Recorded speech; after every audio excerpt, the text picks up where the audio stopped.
I got 11 questions. God. Can I give really short answers? Some of them only have like 2 parts, 3 parts.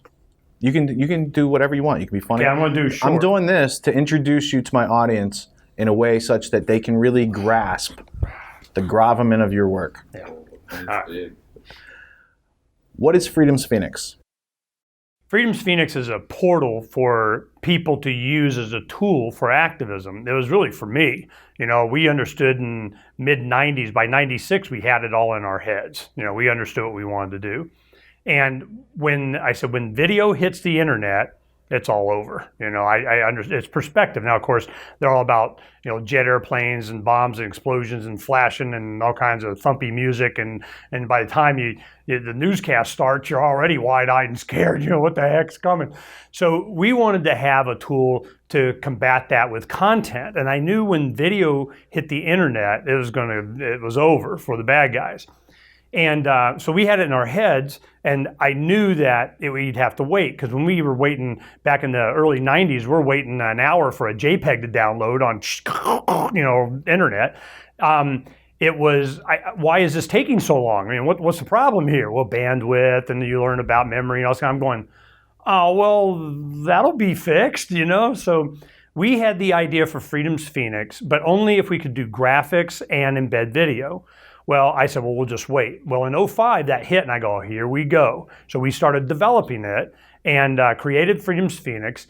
And I wanted to have an open platform so anybody could do whatever tool that I had available to me, anybody could have. And then I could give, you know, higher levels of access, and they could do their own stuff, write their own columns, do their own podcast, their own video, anything. And they had a platform where they could even have their own special edition. They have their own email dispatch, their own writers, their own sales desk, and sell advertising. So we've been working for 10 years. This September will be 10 years that we'll have it pretty much everything that I ever dreamed of done. And the back end had to be redone because it's old, and we got that just done. Then we started going back to newspapers. The last newspaper we printed was in the summer of 2004. Well, we just finished one less than a month ago, and we're going to use it to target our activism again, bring it back home to a small county in northeastern Arizona, and we're just going to show how you can fix it on a local level and be an inspiration nationally, which is what we've always done for 25 years. It was always Arizona.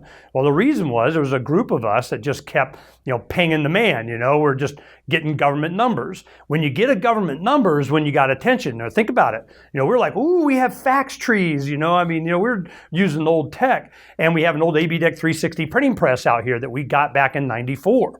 So we needed a flyers or 100 of this, or even silkscreen T-shirts or whatever. We were ready that afternoon. We're like, hello, you know, you had the article this morning, here we are. So it had a big impact, you know, in this political battle for when the camera's going to be in a certain place. But we figured out if you had a government number, if it's a arrest number, a lawsuit number, initiative, referendum, recall, run for office, lawsuit, I mean, something that you had a government number. Proof of being in the system. It was a starting pistol for the lamestream media. The media is so last-centric. They won't touch it unless you got one of those numbers. You got a number, man. I can write whatever I want. I got a number. So it was about learning how the media worked, and then once you learn their formula, you're like, oh, I can participate. For way too long. Yeah. I mean, I was like, seriously, I'm getting away with this for 15 years. I go, you guys figuring this out? Well, early on, we realized what was really going on. The reporters, they don't care. They just want to get home by 6 and dinner with the family, you know, like everybody else. They're just like, you know, come on, skip to the end. So we realized that we just give them a media folder. You know, this is the folder. Put it in the folder, you know. So I go down to the Senate press room. I go, oh, this is something that's coming. You need the background. Everything I tell you when to pull the trigger. And they knew to call us if something else was going on. They would pre-write stories and go, well, you know, Gary Johnson came to Arizona as governor of the border states, and he started talking from the House or Senate floor about legalizing drugs. What say you? Well, we wrote that you said this. What do you think of that? I go, yeah, that's pretty good. You can print that, you know. I mean, they got to the point to where they knew our rhetoric, and we never changed. So we go, all right, this is the deal that we made with them. And it was a semi-verbal deal. I mean, we understood each other.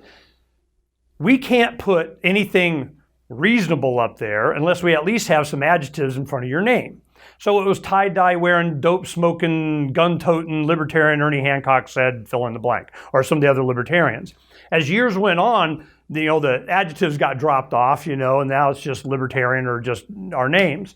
But by the time that happened, they were useless. It didn't matter anymore. The lamestream media last century, it came to this new media that had way more credibility. In 2005, when you could start, before YouTube went Google, back in the good old days, you had the ability for anybody to put something up. And we realized that with the first time that we did my first YouTube video. You go to Ernest Hancock YouTube video. I think it's the very first video was Charles Goyette on Fox News breaking that Ron Paul was running for president. He was there on some other Al Gore thing or something, Save the Planet stuff they wanted to talk about. And then he goes, hey, the only person that understands this stuff is, Congressman Ron Paul from Texas that's running for blah, blah, blah, blah, blah, blah. Boom. He brings over the disc, hacks it, gets it recorded off his DVR, and I hack it. I learned how to do that with some software or whatever it was, and put it on YouTube, and then boom. We started to see the power of video, and we would embed it on our site. We sent it to our database, and the databases we had were originally created from all our activism and different things that we had done. And then I had a radio show I started in 2003. Well, that created an update ernesthancock.com database kind of email thing, and then that seeded Freedom's Phoenix. Well, it wasn't how many. It was who. A lot of these guys, I put any one of my database up against 100,000 of their crap, So I'm going, just bring it on.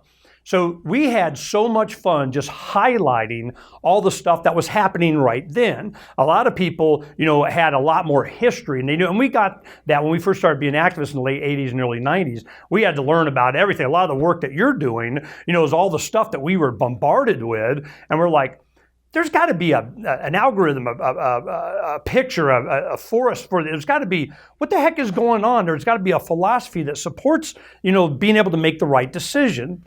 Well, then, of course, we came across non-aggression, and the proper role of government and leave me aloneism and I own myself and all this basic stuff. And we're going, hey, man, who meets that criteria? And we started supporting them, working with them, using their rhetoric. And Ron Paul was one of those guys, even though he was in Congress. So as time went on, we did an annual thing called the Freedom Summit that we did starting 3 weeks after 9/11. Oh, this is a great story. You guys got to know this. Era Society was, for 20-something years, they had Doug Casey is a wealthy investor that has a big subscription base and so on. Well, every summer he would do this thing called the Era Society, and it was out of Aspen, Colorado. Well, it was called Eris because it's the goddess of Eris, chaos, and so on. And they would do what they call pass the apple. The golden apple references something that she did, and I'll explain in a second. But it was given to someone, and they would put on the next year's event. So they would line up the speakers, and each year had a different flavor depending on who had the apple. But it was kind of my first experience with this concept of chaos, just let it go. And it was... Eris had been excluded from a party that Apollo and the gods and they're going to have or something. Let's not invite Eris. She's always, causing a ruckus. So she puts on this golden apple to the fairest and chucks it in the party. Well, of course, they argue over who's it for, and she went. So I go, yeah, chaos, man. I can see why they call it the Eris Society. So we started getting introduced to different concepts there. And Ron Paul was one of the speakers. Well, he did the same stuff that he did. This is what's coming. He predicted a lot of the things that happen. So in the process, he goes, a lot of the stories and how evil it was in the background. So Mark Victor and I did the Freedom Summit. We get up and we, wanted to, him to see us, introduce ourselves, and ask him to come, speak at the Freedom Summit, which he did 3 times since then. Well, we go, so what are you saying we should do? I mean, is there a solution? He goes, buy a gun. Enough said. It's that bad. Okay, I get it. And he knew the crowd he was talking to. It's time to, get ready, buy a gun. Well, I knew he wasn't like, go storm the ramparts. His whole speech was about it doesn't matter, but they're going to come after us anyway. So I'm going, okay, I like this guy. 3 weeks later, 9/11 hits. Okay. 3 weeks after that, we have our first Freedom Summit. Bumper Hornberger, Future Freedom Foundation is one of the speakers. Vince Suprenowitz, Butler Schaefer, Don Brudeau, Bob Levy. It just went on and on and on and on. So we're going, yeah, all of us were sitting there going, and that Sunday was when they started the bombing of Afghanistan. So we're sitting around going, yep, we need to discuss this, because we knew there was legislation from back in the 90s, big giant chunks of We Rule America, it's just waiting to go. So what they did is they went ahead and had a debate on, what should be done and why, and what we anticipate coming in the surveillance state and police state and all that. So we were in preparation for that. We understood what was coming, but it had to be, people had to be informed, the work that you're doing, but we were from a different perspective. We were wanting to not just the details, because we knew that was just all supporting evidence for what we could see we were up against. It was a group, a thinking, a philosophy that believed that they had a right, they had the ability, and they had the freaking mandate from God or something to rule you. They didn't have a problem with it. It's, well, we should because you're letting us. Whatever the heck excuse they had. So we saw this really as funny. It was like, okay, well, we're going to see how that works out. In the process, we created infrastructure for people to communicate. This is before you had, MySpace was just kind of a dream. Facebook was just getting going and so on. And social media was but there was no real touchstone for philosophy. Well, then the Mises Institute, was around. You start discovering that. And Lou Rockwell. There was such an enormous infrastructure, but we recognized this from the 90s. There were all these lists, RKBA, this and that, right to keep and bear arms. You had, different First Amendment and anti-war. Anti-war had just started in Kosovo. When we were in Kosovo, it was the first time I ever gave my credit card number out online. I gave it, fine. I'm only $4 or $5 a month, man, whatever. Just take it off my credit card, antiwar.com. So these libertarian philosophical battles that we were having online in the 90s was now with the World Wide Web and web page, which we were winning awards, our friends and so on, we're putting them up. We're doing activist stuff online. We're being real buttheads in all kinds of different ways. But we understood the power of freedom, liberty rhetoric, libertarianism, leave me aloneism, voluntarism, whatever ism you want to call it. It was just leave us alone, and there was so much evidence that the government gave us. So with Freedom's Phoenix, I could put up a Washington Post story or whatever, give the wide radar screen of what was going on, and people are like, is that a libertarian site? You're putting up this other? You need to know what that, and what's our comment? We didn't have to change anything, but we got to pick the graphic. 1,000 words. I go, and this is what I think about that, okay? Well, we archived this for 10 years. So we have hundreds of thousands of entries. So even if the articles go away, the headline and the summary and the picture and the graphic and the opinion, separated out by different categories, is great for research and they start going down a certain path, and it'll all meander down to tragedyandhope.com, I guarantee it. So anyway, that's kind of a long story of kind of what we use Freedom's Phoenix for. It was just an example of it. Drew, will you hand me that black pen right there? Yeah, take a sip of your beer. That was a good first answer, dude. That was my first answer. I went outside and walked around here now. I've heard all I'm sure that covered about 4 of the other questions. I've heard all this before. Yeah, I'm sure it did. How did you and Donna get into defending freedom? Donna and I... In all of its forms, I might add. I'm sorry? Defending freedom in all of its forms. Well, she would say, helping, but she was an inspiration for a lot of stuff. Wow. It started with, I tell you when it really started. It was in the 88 campaign, and the number one issue at the time, other than Willie Horton or something that some guy in Boston, Dukakis, whatever, and I don't care. But it was the entire broadcast of some episodes, on news about, the segment on the campaign and so on. They, all the things they could talk about. The biggest thing on a lot of the campaign stops was the flag burning amendment. I mean, the world would be saved if we just wouldn't burn the American flag. And I'm like, this is their answer. 300, 200 and whatever million people at the time, ABC, NBC, CBS, PBS, HBO. I mean, you just go to the dial with the remote. And every newscast, I'm thinking I'm being responsible coming home, I'm going to watch the news. And it's the same 5 stories in the same order, and you could do it. You could flip through the channel, you could see it. And I'm going, what the heck is this? Who's the script writer here? What's going on? And it was always the flag burning amendment. And I'm going, what does the VFW say? And what do the veterans this say? And what does this Rotary Club of the whatever and the woman on the street and the little kid and soccer mom say? And I'm going, who cares? I mean, my first political activity I ever did, I took my kids, were real small then, and they had a bunch of crayons, and I took a sheet of copy paper, and I drew with crayons an American flag, and it had flames at the bottom, and I wrote, "Burn the symbol, save the meaning," okay?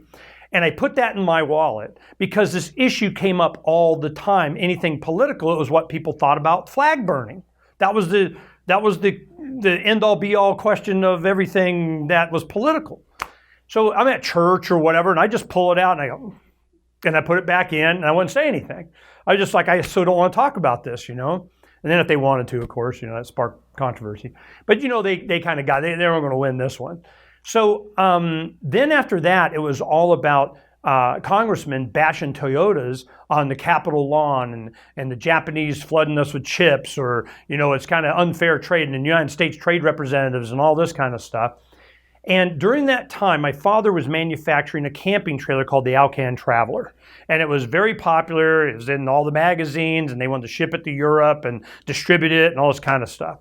And in '88, it was $3,500 little camping trailer for a touring motorcycle. I mean, the guy, I'm like, damn, and he couldn't make them fast enough for a domestic market. And I'm going, Dad, they'll finance, at least 75, 80% of this at the bank, which they would do when you get an order. And I go, you amp up, production, we can save America.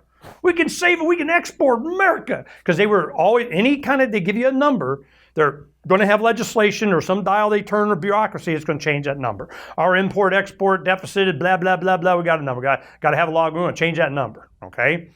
So in '88, they passed this law called the Omnibus Trade Competitiveness Act of '88.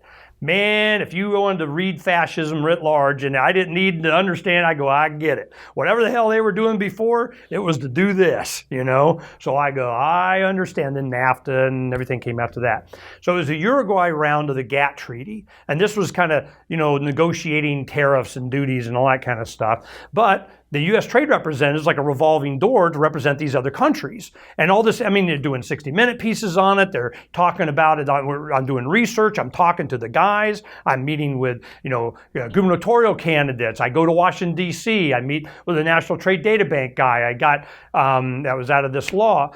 Senator DeConcini has let me use his office. I got congressmen calling. They want me, we need a guy just like you to run. You need a staff. We got, a young guy like you and a beautiful family. We're going to get you and get some. You can be in our stable.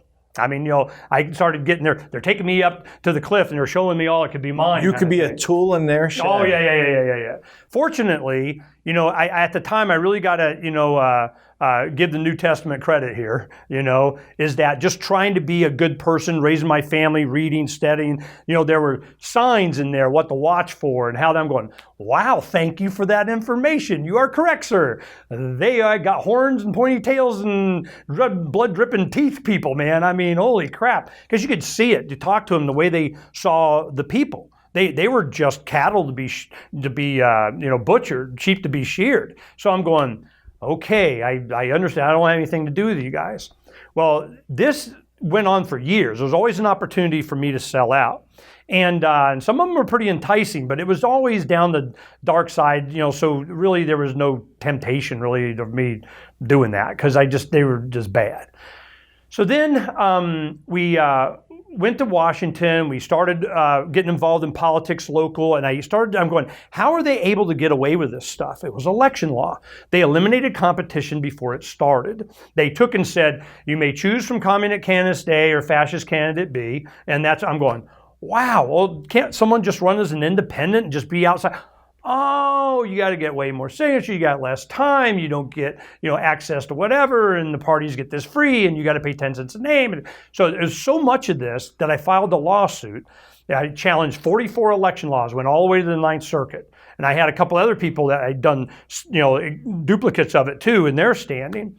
Well, they put stays on it. They'd wait. They'd change the law. They even changed the Constitution here in the state. They do whatever they can to try and make moot what I was bringing up. Well, during the time, the only people that really understood what I was doing and why were the libertarians, the anarchist libertarians. Now, the Libertarian Party people, and these guys are a lot of them are in the party, but the party type, the National Committee, and all these guys, they wanted to, we want to close the door after us and make it a three-party system, and then the hoi polloi, and they whatever. It's still a party thing, And I'm going, no, I could see what was going on. So a lot of the anarchist libertarians were the ones that really kind of gravitated to what I was doing, and they understood, and they even explained it to me in much greater detail, just how mind controlling the system was. So I'm going, wow. So it's a philosophical battle. So everything that we had done was all about activism, using our ballot status, using our campaigns, using our media, getting our government number, was to bring attention to what the philosophical stances of why we were doing it and why they were violating even their oath of office, the role of them in society, and what their shiny badge was supposed to be for, So as we did that, we just accumulated more tools, and Freedom's Phoenix became one of those tools, as did the radio program. So we're just looking for more tools, and I do everything I can with that to inspire other people to do the stuff that they do best. There's no central plan for freedom.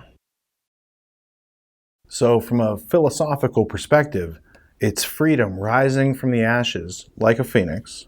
That's the symbolism. It's powered by a husband and wife team, you and Donna. How long have you been doing this now?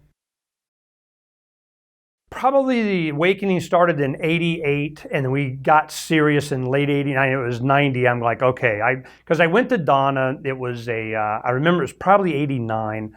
It was between our birthdays, because hers is both hers and mine are in late March.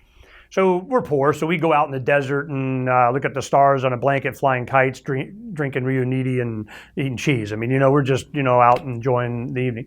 Well, I was talking to her, I go, this is bad. I did enough research by then to see this was a controlled economy. I could see that all the stuff they tell us about how Nazi Germany went bad, I'm just sitting here watching in legislation, be it, gun stuff or free speech stuff or economics or trade and terror. I'm going, they're just a gang with a flag. I mean, there was no different. They just had the legitimacy that we gave them. So I'm going, well, how did they get away with it? It was election law. And I go, look, this is so corrupt that I can have an impact, but it's going to take me a decade.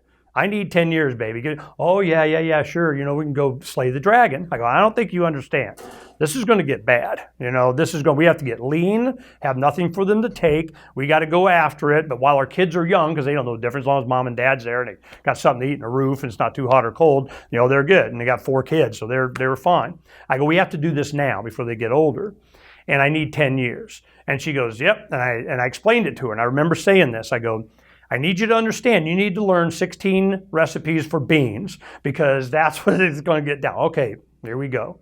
By the time it hit 2000, we had a pizza restaurant at the time. And I went to her and I go, all right, I promised, it's up to you. You want to keep doing this, or we're going to focus on our business? What do you want? And she goes, nah, you can keep going, because it served her. Whenever she would get angry at the stupidity of government, and whenever she had something she thought was just dumb, that was my new favorite project.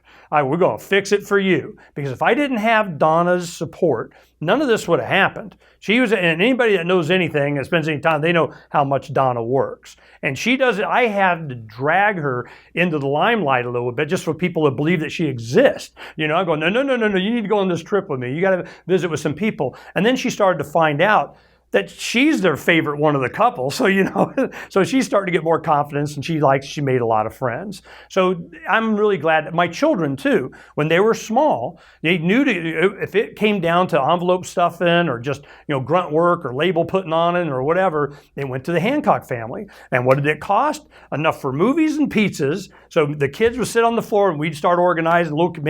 We made work. We'd get it done. But by the time they hit puberty and they're going through high school and junior high and everything, I knew to back off. They were going to be rebelling. If I didn't fix them by then, it was too late. So as they get older now, all of a sudden they're all libertarian, anarchist minded, raising their kids by their own standards instead of everybody else. None of my 6 grandkids, 7th on the way, have been vaccinated. They're lucky they got birth certificates. But so they're taking care of the important stuff, and they're doing such a good job. So Donna and I, our whole activist career, we were poor. but we set a good example and leaving a good name for our family and our grandkids. In my relationship with Lisa, I feel like I would have never had the freedom to do anything that I've done or explore, who I am or what this environment's like. And she's had the opportunity to do the same. And I feel like we've grown together because we've not only had similar interests, but because the things that are wrong in the world are things that we both agree on, and we hate the same things. That's how we all get along, right? So from my perspective, Lisa, my relationship, she's always made me and encouraged me to be a better man. She's made me feel like, you know what, I can do better. I think my sense of integrity was there, but if I would have had a girlfriend who would have said, you know what, just shut up and keep the job, we need the money, or whatever, right? So how has Donna, over the years, formed you into a better man of your own volition? She sets a high standard privately. I mean, she is just, a lot of people would think that, she just, gets barked at all the time by me and so on. But I mean, she makes her needs clear. She's like, look, you want this to work, you're going to have to, yes, and boss, that's what I'd be doing, So I definitely cater to her. But her biggest role in this is always being support. Because she loves being the hostess. She likes doing the parties. She likes having, everything ready for events. When we go camping, when we go on trips, she takes care of everything. And that frees up an enormous amount of my limited brain power, for me to focus on other stuff. But it wasn't until the Ron Paul revolution, that was probably 2 years after we started Freedom's Phoenix. She would read it, look at it every now and then, didn't have much interest. I already know this, she thought, I'm good. And the radio show, she wasn't involved in. You had, the stations I was at and producers and so on. And then it got to where when Ron Paul came on, she just loved that man so much. She was so inspired. I could see how a lot of people around the country were affected by him and his demeanor and his grandfatherly approach and his integrity and his consistency over decades. I mean, so many of these things have so much more value than people give it credit. They're just going on negative campaign. The other guy, scumbag, is worse than I am, I mean, that's all we ever get at anybody. So she was so interested in that. That's what brought her out. It was the Ron Paul thing. And before the 2008 campaign was over, I would insist that she go with me on a lot of events and everything just so she could experience it. And after a while, that's what brought her out. Now Donna's a full-fledged activist. She was out with the girls making signs and putting stuff up. And, Ron Paul cured her apathy. So, that was where she really came on the scene. Before that, she was more about raising the family. And it was just really about then that the kids started graduating high school and so on. So it kind of freed up her time. So she got sucked into it just like the rest of us. But if it wasn't for her taking care of home life and being my backbone, I mean, literally, to support me up and doing what we're doing and, being support no matter how bad things were, she would make things work. If it wasn't for that, it wouldn't have happened. What types of personal sacrifice and stresses on your relationship have you suffered or, experienced over the time that you guys have done activism?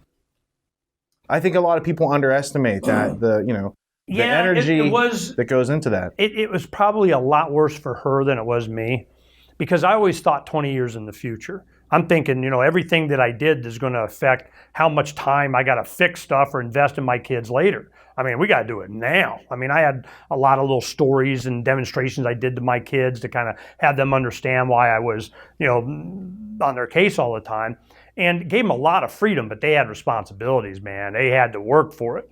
And it even happened when they moved out and they're having relationships, start thinking about having kids and so on. They go, we're never bringing our kids over because you're going to make them work. I'm like, well, you better not bring them over because that's exactly what's going to happen. They always want stuff. And I go, oh, we got to work for that. Let's see what we can do. At least clean up your stuff, So as they become parents and everything, all of a sudden they appreciate that a lot more. Like, okay.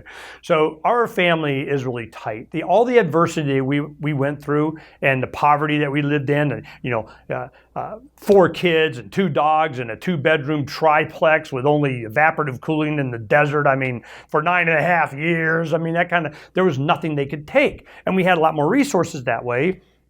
and a lot more freedom. And our kids didn't even know they were poor until they started going to private school, because we, had a lot of activity that we did and things that we did and clubs, organizations that we joined that helped with tuition and did a lot of help with different things and they have a income tax credit that you get on the state level. You donate it to children that go in, there's all kinds of these different things that we help build that gave an opportunity for people to support my children to go 6 years each to a private junior and senior high school. So that saved me. I mean, it still cost money. I had to pay quite a bit, but it saved me so much deprogramming, so much effort. Now, there was still it's a Christian school, so there's still, the recruiters there doing, America thing, but I'm going, look, we had such an impact on that school just by, running for office and being there. And you could see, where it really kind of leaned. The people, they were just, wanted a good education for their kids. And our kids were, very prominent in school. They're football captain this and softball player that and, popular whatever. So I'm going, we are having a good impact by just living this life and being free and being a good inspiration.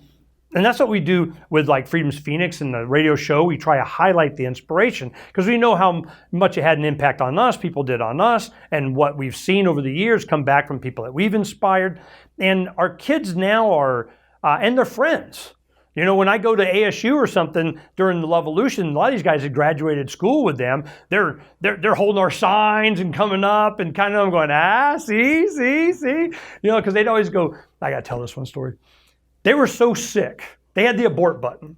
My kids, they mistake if they ever asked me a question, and I wouldn't say anything like I didn't hear them. And they'd ask me again. I was counting to 10 because they had 10 seconds to hit the abort button. They go, no, I don't know, because once I'd start, they got the full answer. Yeah. And if they asked any more questions, well, we had to elaborate on that. Yep. So then you got all 4 kids, and then somebody'd ask another question. Well, I extended again. Oh no, we were almost done. Yeah. So whenever their friends would come over to ask questions, they go, Mr. Hancock, what do you think? Finally, it got to the point you see my son sailing over the coffee table onto the couch and punching him in the arm. I told you, never ask my dad a question, So it was kind of fun that way. And they would just horse around. But it was, they knew they'd get the long answer. And then they go hit the abort button. Oh, you missed, you get the full explanation.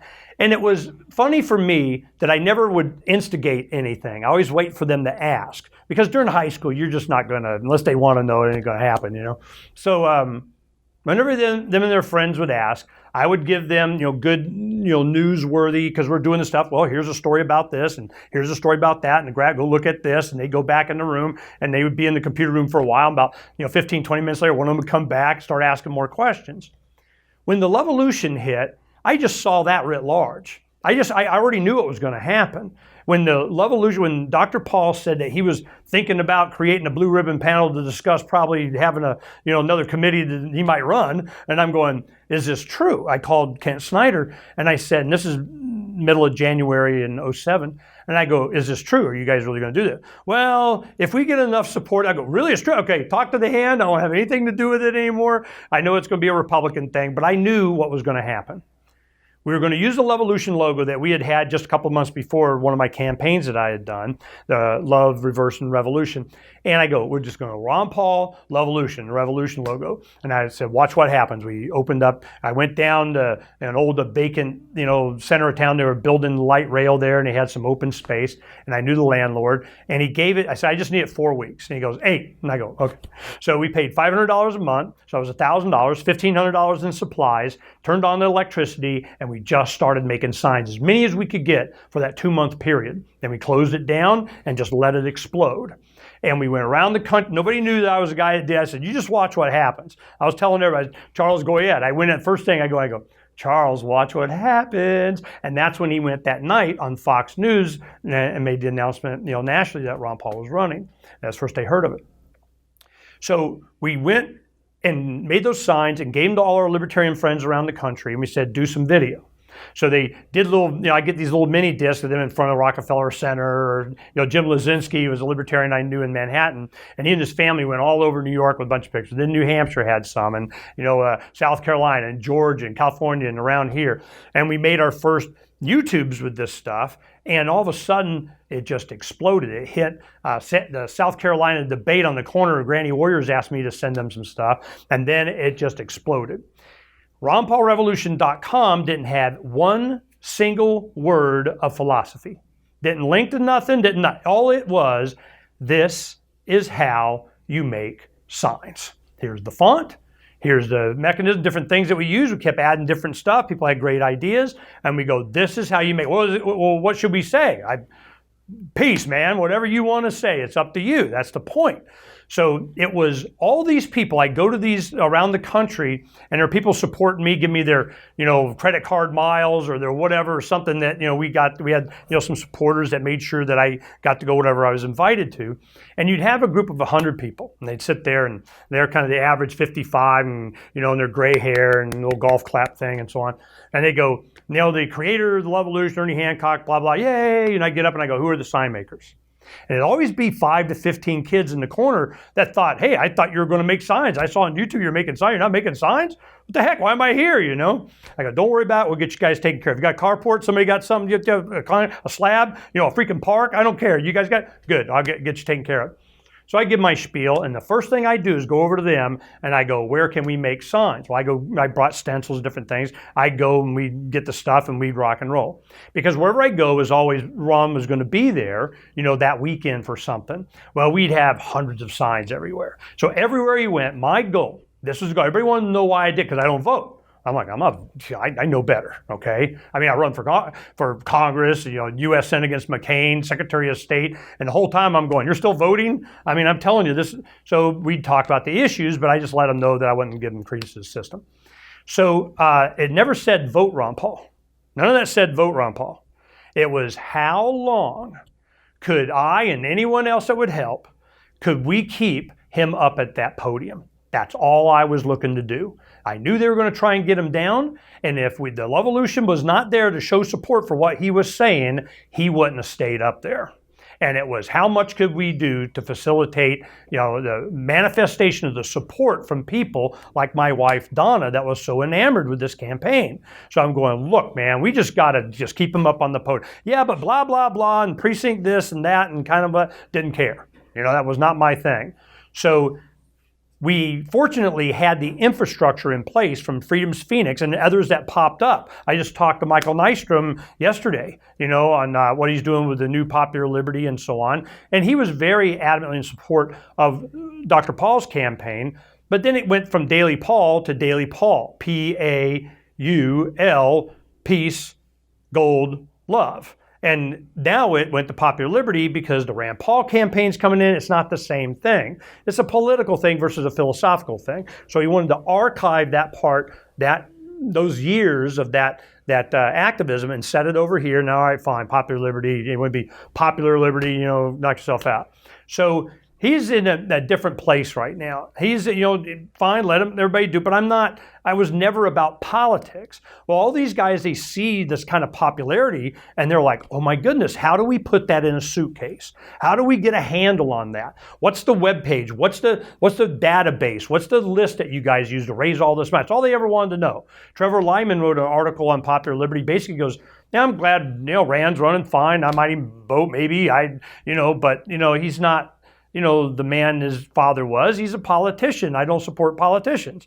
And I'm going, and I've been kind of holding off, actually writing something, but I've expressed myself on the show. But I'm just not, I'm done with process. And I got that from Charles Goyette. I remember one time after a lot of years, he goes, I'm just done with process. And I'm like, man, there's no better way to say it than that. So the Levolution was all about the youth, the generation next, for them to be able to express themselves in any way they wanted with a man that wasn't going to contradict what they were saying. You could put head down and plow. You didn't have to make excuses for him all the time. Oh, what he really meant. Or the triangulation of the politicking of the primary of the precinct vote caucus thing. You're just going, nobody cares. So that's what this campaign in 16, I don't think anybody gets. I don't think and they don't care. It's not what they're doing. I guess they don't think there's a market for it anymore. I don't know. Or there's just not anyone like Ron Paul. How did Banksy support the Levolution? This is my experience with Banksy.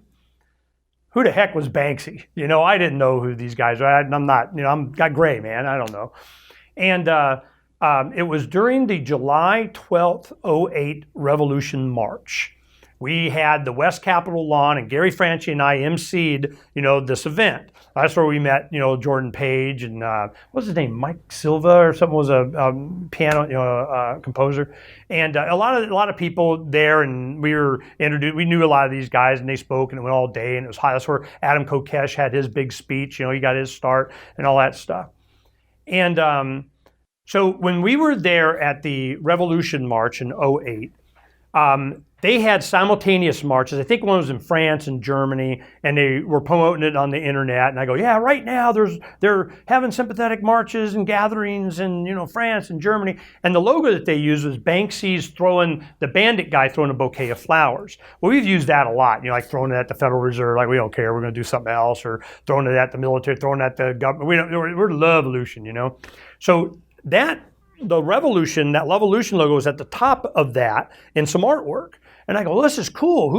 This is awesome artwork. So I started using it, and on the bottom I put, "We know the truth." Well, what's that? I don't know. It's not lies, okay? I mean, something simple. And it started getting a lot of popularity. It's hitting the internet. It's going, and all of a sudden I get a phone call, I don't know, probably 4 years ago here. I remember it was at this home, so it was within the last 5 years. A year after that or so, sometime after that, I get a call here from a guy who says he's Banksy. Oh, I'm Banksy. Wow, well, that's a cool name. Who's Banksy? I didn't know. He's like, well, you're using my logo and your level. I go, wow, you're the one that did that? That's awesome. I saw it, they were using it in France, for that I tell them the story. And we just we just give it away in our DVD. He's like, well, okay, I got the impression he was, I don't know if he was being supportive or he wanted to complain, but I didn't really give him a chance. I was just so excited, that I met the guy that did this. It wasn't until later people were telling me, I was telling this guy, oh, you got a call from Bank? No, there's no Banksy, he never calls anybody. Adam Kokesh says, I'm going, I don't know, that's who he said he was. It could have been somebody just didn't want us to do it because he didn't like it or something. I don't know, but I think it was probably him, the way we were talking. So I see later, they were doing the Academy Awards, and Oprah Winfrey was announcing the short documentaries or something. It was out through the gift shop, that one about graffiti art. And they go, whoa, come in, you got to see. And he had the logo in there or something, was in something, and his logo. So I'm just going, wow. So this guy was a thing. Okay, well, I get it now. So this is the synergy that happens from inspiring ideas that people, and only the internet allowed this to happen. We encouraged it to happen everywhere, so everybody had access to it. But collectives like the Libertarian Party or the Ron Paul campaign itself, they wanted everything to go through them. They wanted like a Flickr account of you uploading, it's now ours and we can do, and everybody, and through the Central Plan for Freedom grinder, and I'm going, no, just let people be inspired by this diversity of everything. There's no official nothing. Well, they saw that as a detriment. They were like, no, you got to have an official logo and the same color campaign signs that, that kind of get repetition. I'm going, yeah, let me know how that works out, okay? So we just did what we wanted to do.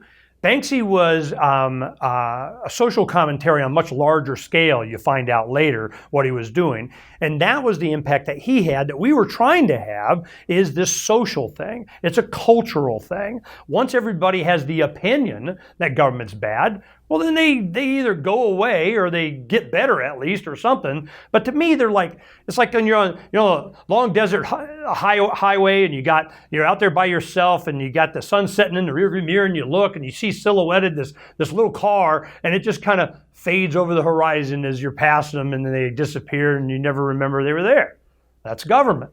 They're just going to go over the horizon. We're blazing past them. They can't keep up. So I'm just going, I don't worry about them that much, but I do make the emphasis that we shouldn't worry about them that much. I'm going, look, man, everybody wants to try and take it over or something. Just ignore them. They'll go away. Seriously. I mean, they won't go away quietly, but they will go away. And we can't keep reinforcing this idea that somebody has some kind of sanction over us. I don't even give a crap how they got it. They yanked the sword out of the stone or, got voted or something. I mean, it doesn't, a pointy hat appointed them. Once you break that paradigm, then everything else starts to fall in place. Short answer, how would you define freedom? Leave me aloneism. What do you expect out of your audience? Nothing. I try and serve.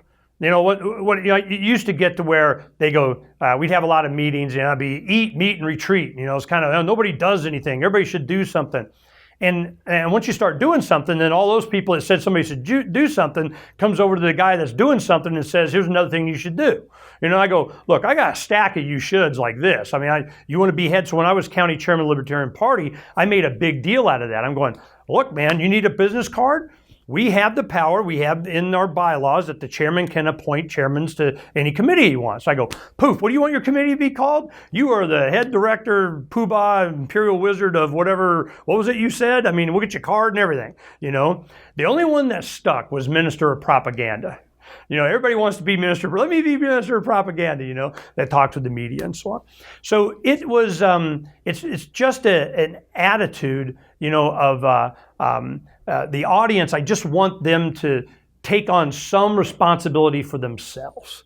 I just want them to do a little bit of that. Be inspired by something. Give a little bit of money. If overtime is all that you can do and you give an hour or whatever, if it's some resources that you have, you got a car laying around that somebody in the movement needs to make use of, or just be an add and not a minus. So the only thing I guess I ask of my audience is don't be a minus, be an add.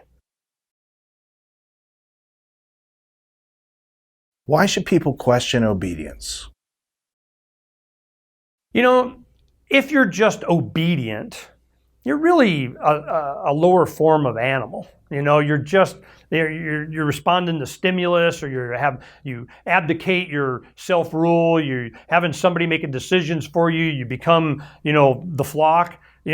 So I'm just like, I challenge authority not because it needs to be challenged or not because of something they do. I challenge authority because it's not my authority.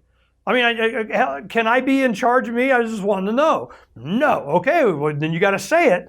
You say it a lot. You say it on video. You say it in front of you. You say it in court. You say it on the campaign trail. Say you own me. I say it. I said, you rule me, and whoever wins this is going to be in charge of everybody else. Just say it.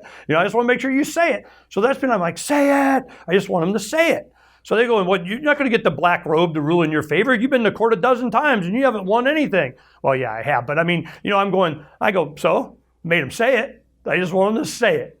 That's why I do it. It's not that I would have never got off my couch had it not been for them just lying so much. It was a lie, and I knew they were lying, so I had to find creative ways to expose that they were liars.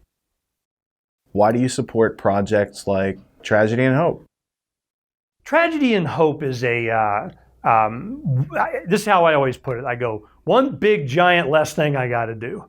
Somebody should take all the stuff that has been accumulating for so long that has, breathed understanding into my generation. There was stuff like the Trilateral Commission, CFR, Build Man, that got drilled into your head late 80s, early 90s. Why? Because a decade before it was starting to come out, and then they went through their propaganda, your tinfoil hat wearing guy if you believe in whatever. And then you find just this last few years ago, you had the 40th anniversary celebrated on the front page of their website with all the big guys, including the Rockefellers and whatever, saying, yep, and we did it, and we've been here all this time, ha, ha, ha. And I'm going, well, I thought you were a tinfoil hat wearing guy if you believed you guys even existed, and here you guys are on your webpage celebrating. I'm going, man, that was a good gig, that dovetails into this, so you understand.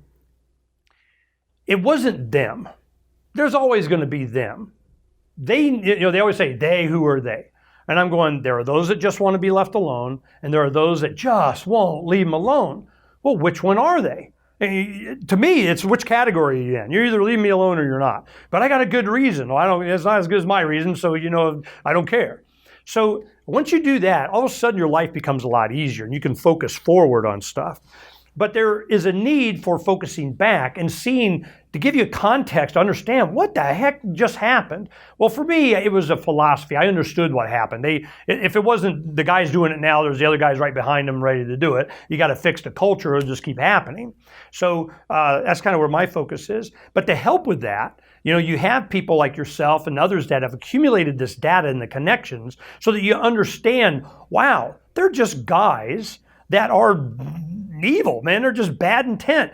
And And how do you define evil? I'm just like, I don't know. It's not good. It's not leaving people alone. I mean, you can do it. So see, it makes it much easier for me. When I see a lot of the evidence, it's just supporting evidence of what I already know. I mean, I know. So I'm going, what's good? Well, when people, they take care of themselves, they're not asking anything of me. If they're destructive to themselves with their lives, that's their problem. If they're not, directly affecting me, then I'm much better off by taking care of it myself than ever advocating for some kind of agency or group or excuse to take your money to fix some problem that I perceive. If I really care that much about it, I'll just go help fix it myself. And often we do. So I want the freedom to be able to do that. Now when you see somebody in need and you want to help them, what do? You're not allowed. You didn't get a permit. You're not going, man, you guys are the bad guys to the freaking exponential scientific notation or something.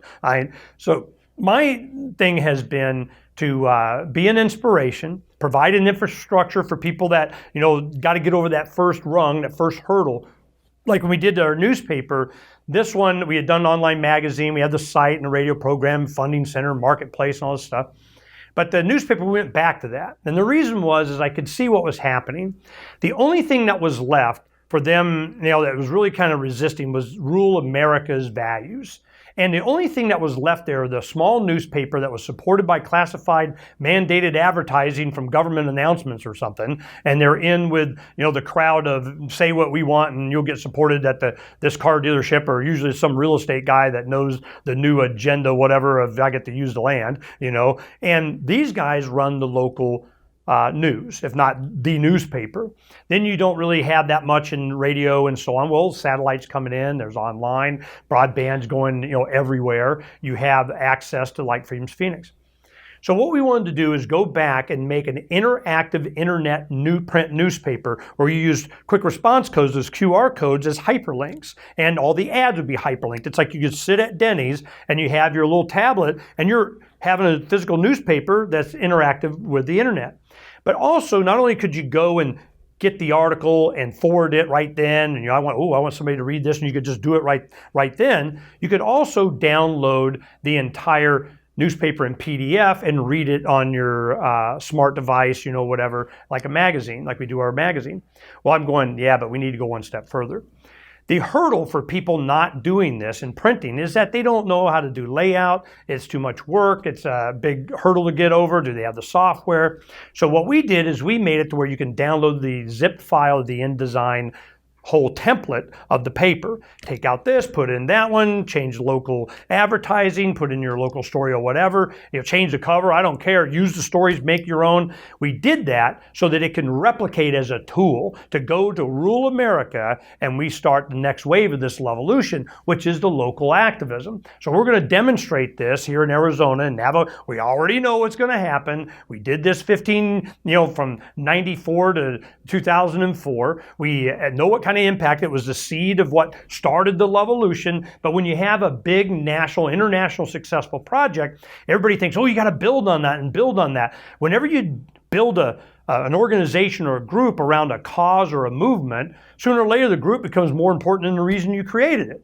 Every single time. So we always try and bring it back local, be an inspiration, because what the Levolution was not any of us here making it happen. We were inspiring and helping, and it was going to go on its own, one way or another anyway. We were just trying to help it and make sure it stayed pure. So we're going to do the same thing with this county project. They have different projects. They go Constitutional County Project. A lot of the guys are helping. They have the Levolution that's up there. They're taking over the Republican Party and using politics and so on.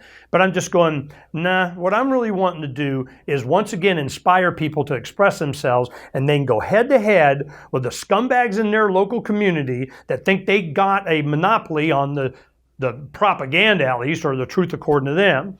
If you can have this philosophy in effect, and we gave them a lot of good articles in there to help them with that very thing, including a lot of tragedy and hope stuff.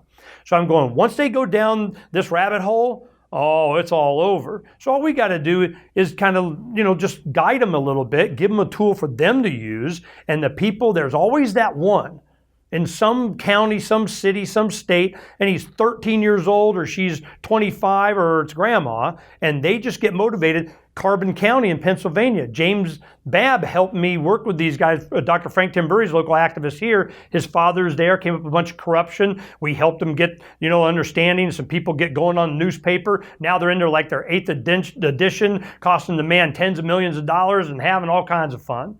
This is what we want to happen internationally, because this is not an America thing. It's a Generation Next thing, and they're all connected. And that's why they're so worried about being in control of the information flow on the internet, which is why we're doing MadeSafe.net. MadeSafe is a entirely new off-grid decentralized internet. We're not here anymore. And the bad guys are always fighting the last war. And by the time they get their NSA super big giant, oh my God, ready, it's going to be a paperweight for some volcano over there or something. I mean, I'm just like, look, this is over, but they're not going to go quietly into that good night. So the big thing that we also do, like aquaponics, we have chickens, we do a lot of, making our own essential oils, our soaps, we, we store it, we do a lot, and we share this with the audience. Self-reliance. As we're learning it, so that we can just, I don't think we have to beat the guys. I just want to outlast them. There's no beating them. There's no, what are we going to do? Storm the ramparts in Washington, D.C., and now we're in charge of the marble? I mean, who cares, I just want to bypass them. But I have to survive them first. So we're not trying to get arrested. I mean, I deal with law enforcement. We're going to be over here doing this. Nobody's got to die, but we are going to do this. We're not asking permission. This is just going to happen. So we've had a pretty good relationship. We've been getting away with a lot of stuff, but it's always because we do it with love. What message do you have for your great-great-grandchildren and the future of America?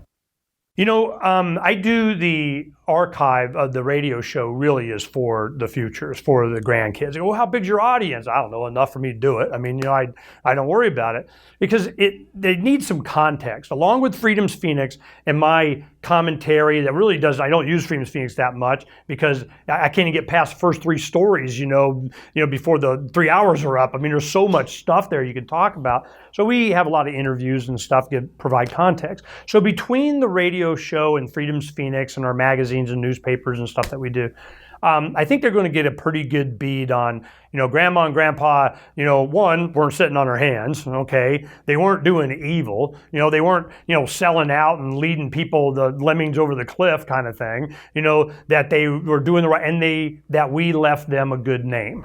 It's up to them to, not be bad, because it's always skipping generations in there. And I'm trying to find out the secret formula so it doesn't skip generations. So we spend a lot of time with our grandkids too. So I'm feeling pretty good about it. Are you optimistic about the future of freedom? And if so, why? Freedom has been expanding down to the individual since the beginning of time. I give you a good example. There was the year before we started doing the Freedom Summit. In fact, the reason we started doing the Freedom Summit was a luncheon thing that Mark Victor would put on for his law firm that I'd help with. And there was Butler Schaefer, his Southwestern University law professor. It was his professor, because Mark was a, Rush Limbaugh quoting, ditto head until Butler Schaefer explained it to him, and that's what, brought him around, being an anarchist. Then you had Vince Suprenowicz. Vince Suprenowicz, Las Vegas Review-Journal editor at the time. He's written several books, Send in the Waco Killers, The Ballad of the Carl Draga, Black Arrow. And he's the guy that I learned that whenever these big news things happen, just wait 3 weeks and you'll get the real thing. It's whatever happened in the first 3 minutes in the video, somebody had the camera phone, and whatever you find out 3 weeks later. I mean, don't believe the official story. Well, you have the libertarian columnist versus the anarchist Butler Schaefer, and the discussion was this very question: what's the future? What do you look at? Well, Butler was saying the expansion of individual freedom was trending pretty heavy this way. More individual understanding of things. You get the printing press, so you get to read the Bible yourself instead of some, priest telling you what it said. Or 3D printing today.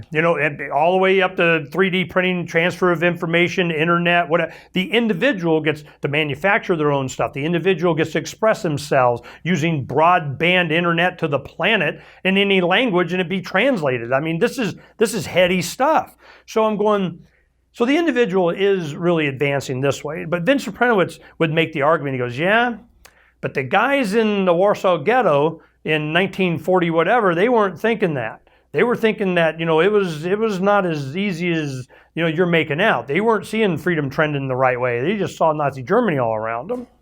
So it depends on your timing, where you are, and how long a time period you're looking at to see where the advancement is. There's going to be backslides. I think we're going to have a backslide. There's going to be an attempt at it, at least. There's going to be, the willingness to allow it to happen, to say why they need us, wanting government and so on. So I am of the opinion that long term we're trending in the right direction. I'm hoping that I can just keep my family together, maintain our humanity, our good humor, that we're, not eating our dogs and stuff, that we're, able to just keep a positive outlook on the future, and that we're able to skip over that for my grandkids to be able to be part of the rocket ship going up. So that has been my goal, and I'm pretty optimistic. I just got to survive them. I don't have to beat them. I just got to survive them. What do you tell your grandkids about the mass surveillance culture? Sorry, yeah, ask that again. Your 3D printer came today. Oh, my ghost gunner? Yeah, so Donna wanted me to let you know. Okay, go ahead. What do you tell your children with respect to mass surveillance, and how do you advise them to protect themselves, or don't you? From the beginning, it was 1994, into 94, early 95. I remember I got burned and I was recovering. And all of a sudden in my, medication-induced, self-induced haze, as I'm sitting there, I'm going, all of a sudden I realized what was going on. This is when I think it was called Project Echelon, and Carnivore and all that was going on. And I'm going, well, of course. The man's getting into the serf's head for the first time. You had the king. They didn't know what they were thinking. What the best they could get was the priest's confession, which might as well have been government. So I'm going, this is the first time they know your favorite movie, your favorite quote, your favorite book, your favorite friends, your pictures of your friends, your favorite color. I mean, it was just getting crazy. And now we find out that Facebook keeps track of all the things you didn't post, that you deleted. You're writing, I don't want to send that. I think better. We saved it anyway. Goes into your thing. Heck, we know more about the stuff you don't post than the stuff you post. I'm just going, yeah, well, I knew this was coming. So when my space started and my young kids, they're teenagers, they're going through this phase, I'm going, look, I just want you guys to know there's some CIA agent going, thank you. I mean, this, right? I just want, hey, do whatever, but I just want you to know. As long as I was sure they understood that they weren't going to be idiots and they were going to self-censor, then I'm going, okay, as long as we're good. But then you find out and you start to realize how much that self-censoring shapes their behavior. It turns you into somebody that you might naturally not be. A person with fear. It's, fear, because everybody wants to be liked. Everybody wants to not be in jail, I can tell you that. But what I was trying to teach them, was, one, not to be stupid, not to be mean. It's there forever. Not to give stuff out that, what difference does it make? And so I was concerned, but I think now I'm even more concerned. This is really, they can build any profile on anybody, enough data, they can turn you into anything. You could be the savior, if they collect enough data, say, see, this is why. So I think they really have embraced that. They use social media a lot, but they're not political on it, other maybe a little something here and there, a bumper sticker, send dad or something. But I know where their heart is. I know where their mind is. I know where they're at. They're good, but they may not express it on there like I would, and nor should they. I don't see any reason unless they're going to be an activist, because once you're in, you're in. If you're going to be on the list, be on top of the list. It's safer there. What motivates you to get up every morning at 6 a.m. and do a 3-hour radio show? Donna had already been up an hour to make me get up. She's like, well, I kind of produce it all what I want and how and everything, and she makes it happen. And we got very organized, and we have I know from the night before, I just pull down, she has everything ready for me, and I sit in the chair 2 minutes before we go on and rock and roll. And the motivation, the biggest thing is because it's a morning show. I like being able, by 9 o'clock, I'm done with the show. By 10:30, I'm done. Then I can work on the site. And I mean, we have long 12-hour days, but, it motivates me to get up early. That's one of the big advantages of it. Every day I'm up, where normally I'd be, not up. Okay, yeah, me and sleep are buddies. But it's fun to make sure that you're expressing yourselves and know that you got something out that can never be stopped. Because that was my biggest fear that I had in the 90s when I was doing a lot of this stuff. I'd find out some scary stuff. And I couldn't wait. I figured my safest thing was to put it out to 500 of my closest friends and say, this is what I know, now you know it, and you can take all them out too. I mean, whatever. So I just felt there was safety and disclosure. And as time went on, it got to the point to where, that there's so much of that disclosure that if anything happened to me, there'd be a lot of disclosure. I mean, like, well, why? Well, which reason did they take out Ernie? So it's, but I never really worried about it. It was after my first interview. It was a long time. I'd come across a lot of stuff. And I remember it was Easter of, 91, 92. There was an enormous corruption thing that came out that I was in the middle of and didn't know it. And I was like the only one that didn't succumb to nope. And it was a thing called ASCAM. And it was on tape. Oh, you'll love this. I bet you don't know this. There was a book written called The Arizona Project. And what happened, it was called IRE.org, the Investigative Reporters and Editors. And this was the beginning. Have you ever heard of these guys? Yes. Okay. Don Bowles was an investigative reporter here that in the late 70s had his car blown up in downtown Phoenix. He goes to meet with somebody, it blows up. It uncovers over time, investigative reporters and editors knew that whenever a mobster went from Chicago to Phoenix to New York or whatever, they'd lose track of them. They didn't, maybe the FBI knew, but they, had their own problems. So the investigative reporters, what they wanted to do was to communicate with each other. And when one of these guys would go, they would telex or mail or something, a folder on one of these, well, this is who this guy is. Well, when they created that, soon after is when Bowles got blown up. So they felt an obligation. We're all on the front line. If we don't do a big, giant story on this, we're all going to get nailed. We might as well not even be here. So they came here to Arizona. They spent months on this. And then all of a sudden, they had a book that was written called The Arizona Project by one of the Detroit paper writers. And it detailed what the corruption in Arizona, what it was and who did it and how and why and so on. Well, the big names are in there. I mean, it's juicy reading. Well, then there was a sequel that was written. It was called What's in It for Me, about this ASCAM thing that happened like a decade later. Well, we were kind of in the middle of that, and the county attorney calls me in, wants to know how I know so much. So I go, let me tell you how much I know.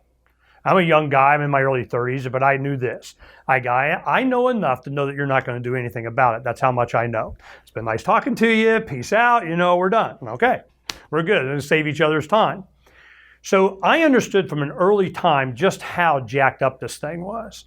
So in that book, What's in It for Me, is one of the legislators, a majority whip in the state Senate, a Democrat named Al Stevens, was caught on tape taking thousands of dollars. Okay, well, he gets an attorney to represent him. That attorney turned out to be Janet Napolitano. Gets him off. She makes $60,000. Oh, we couldn't find the evidence. It was right here a minute ago. Couldn't find whatever. It's gone, and you get to keep the money. And then when she became Assistant Attorney General in Reno, then Attorney General in Arizona, Governor, head of the Gestapo, DHS. Okay, this is her line. When she became governor, Al Stevens, Mr. Videotape scumbag taking money, she was the attorney, got off, became her co-chief of staff. You can't make this stuff up. So as we're going through this, what do? When I run for office, I put both those books up, pull quotes, whatever. Every time I run, just go look. You want to know what's really going on? Oh, and by the way, there's this freedom thing, and screw all of them. So it's just a psyop, and we're the other side. And I created everything I could to have the infrastructure that supported us to do it, the printing press, the t-shirt making, the dryers, the industrial cutters, the folders, everything that we do is there to help people be able to express themselves. So when they have stories like this, I can get it up right away. Mark Victor and I work together a lot because what he's doing, he's going, oh, the Ghost Gunner's here. Yeah, I got Cody Wilson Ghost Gunner. It's right over there. I'm going to go play here. No, you're not allowed to open it. Oh, you're going to open it? All right, Donna gets to open it. Yeah, I thought Bring that it was over and Drew open first. on Wait, camera. what is it? We Yeah. have it on that table. I was going to say, bring it over because Hey, Drew, go ahead and bring it over here.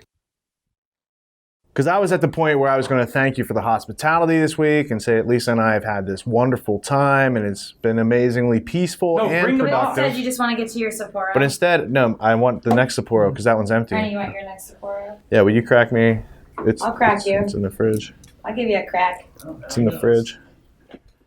No, I told him a few minutes ago. He's been patiently waiting. Where you want to put it? Just Get your attention. It's really No, I heavy. told, Hold on I my told leg. him. And this is great because we'll be able to show Cody. Lisa, move that slate, maybe. Do what? Move that slate so maybe he can put it on yeah, the table. Yeah, sorry, yeah.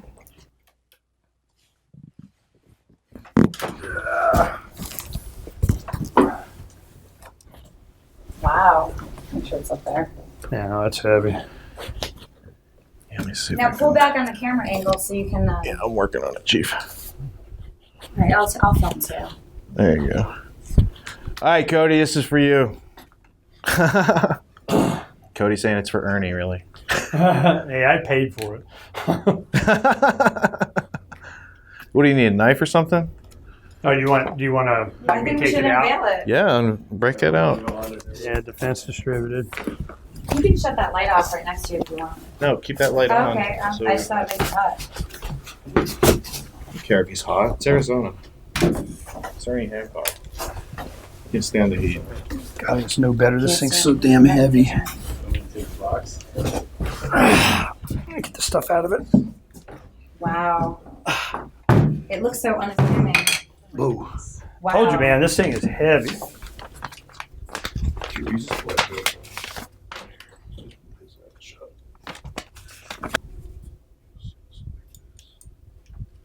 Well, read I the know. card. Read the card. Okay, well, let's We're read all it. waiting with bated breath. Oh, I didn't know you guys were filming. No, well, we thought you were going to read it out loud or something. Okay, well, I can. Yeah. Ghost Gunner, thank you for supporting Defense Distributed and for waiting as long as you have for your machine. Your purchase of this experimental unit enables our nonprofit research as well as the development and open source publication and proliferation of this technology. Though you did not know it, the proceeds from our first run of 500 units went to fund a landmark suit against the United States Department of State for illegally preventing our company from sharing gun files with the public for the last 2 years. Please look for user credentials to our Ghost Gunner forums in your email. We hope that there you can find extended support and files to help you make the most out of the life of your machine. You have actively supported our fight and we will not forget it. In Liberty, Cody Wilson. Excellent. Wow. Look at that.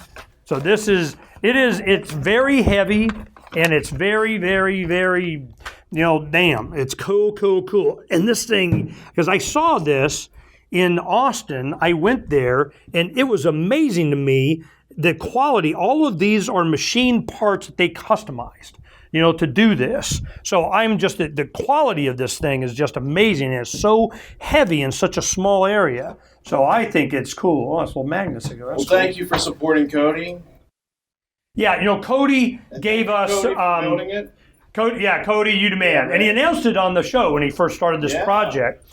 And what happened was we just did a fundraiser today for Larkin Rose, and he donated one at cost to where Larkin, he was out of vehicle and he's fine now because we drew the winner, and it was James Babb won this out of Philadelphia. Excellent. Nobody more deserving, but man, that guy is lucky. He wins everything. So this is the Ghost Gunner. I'm really looking forward to having, here's all the jig stuff that goes with it and the files and everything. This is it. And it was only $1,000. Now they're $1,500. Heck, they could go for $3,000. I don't know. He's going to have to raise prices because he has such a demand for these. Thank you, Cody. And thank you guys for coming. Tragedy and hope, Lisa and Richard. It's been such a pleasure having you guys here. I knew you guys would have fun. You met a lot of good people. We're going to have a big kick butt party tonight. Scott's going to be doing a lot of pictures because that's what Scott does. And we'll have a good meals, and we already got the food cooking, and I got to get ready. Let's get to it. I want a second helping, please. Thanks, guys. Excellent. I'm so glad that we got to film that. My phone's about to die, but that's all right. That's what batteries are for.